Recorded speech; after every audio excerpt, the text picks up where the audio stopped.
الله من الشيطان الرجيم. بسم الله الرحمن الرحيم. ولله يسجد من في السماوات والأرض طوعا وكرها وظلالهم بالغدو والآصال. صدق الله العظيم. سورہ الرعد آیت نمبر 15 آپ کے سامنے تلاوت کی.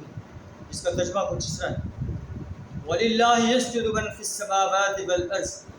اللہ ہی کے لیے سجدہ کر رہی ہے ہر وہ چیز جو آسمانوں میں ہے اور جو زمین میں، طوعا وکرہا، آمادگی کے ساتھ بھی اور بغیر آمادگی کے، وظلالہم بالغدو والآصال، اور ان کے سائے بھی صبح و شام اللہ کے حضور سجدہ کر رہے ہیں.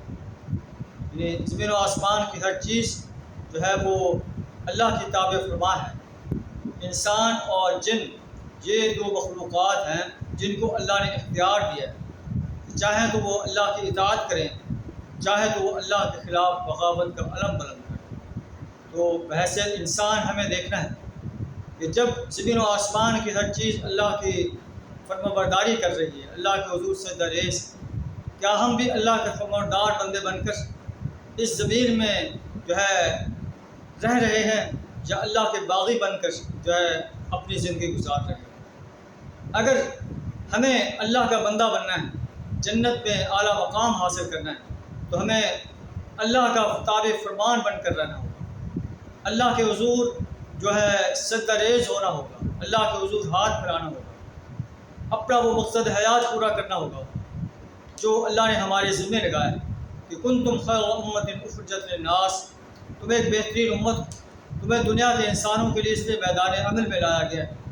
تأمرون بالمعروف وتنہون عن المنکر، تم نے لوگوں کو نیکی کا حکم کرنا ہے اور برائی سے روکنا ہے.